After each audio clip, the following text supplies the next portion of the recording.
ہمارے لیے آج کی تلاوت مقدس پطرس کا پہلا خط، اس کا دوسرا باب، 2 سے 5 آیت اور پھر 9 سے 12 آیت تک۔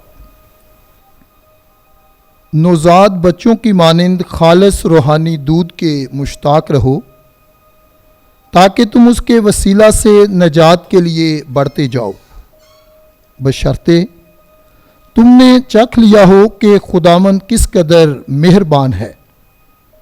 اس زندہ پتھر کے پاس آؤ جسے آدمیوں نے تو رد کیا، مگر خدا نے اسے چن لیا اور معزز جانا، اور تم زندہ پتھروں کی مانند روحانی گھر بنتے جاؤ، یعنی ایک مقدس کہانت جو خداوند یسوع مسیح کے وسیلے سے خدا کو پسندیدہ روحانی قربانیاں گزرانے، جو یسوع مسیح کے وسیلے سے خدا کو پسندیدہ روحانی قربانیاں گزرانتے، لیکن تم چنی ہوئی نسل اور شاہی کہانت اور مقدس قوم اور میراث کی امت ہو، تاکہ تم اس کی خوبیاں ظاہر کرو جس نے تمہیں تاریکی سے اپنے عجیب نور میں بلایا۔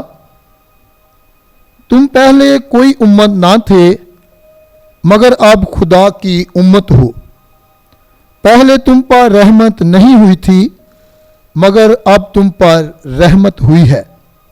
اے پیارو، میں تمہیں تاکید کرتا ہوں کہ تم پردیسی اور مسافر ہو کر ان جسمانی خواہشوں سے پرہیز کرو جو روح کے ساتھ لڑتی ہیں، اور غیر قوموں میں اپنا چال چلن نیک رکھو، تاکہ ان باتوں کے سبب سے وہ تمہیں بدکار جان کر تمہاری بدگوئی کرتے ہیں، تمہارے نیک کاموں پر دھیان کر کے اس دن جب ان پر نگاہ ہو خدا کی تمجید کریں۔ پاک کلام کے پڑھے اور سنے جانے پر خدا کی برکت ہو۔ خدا کا شکر ہو۔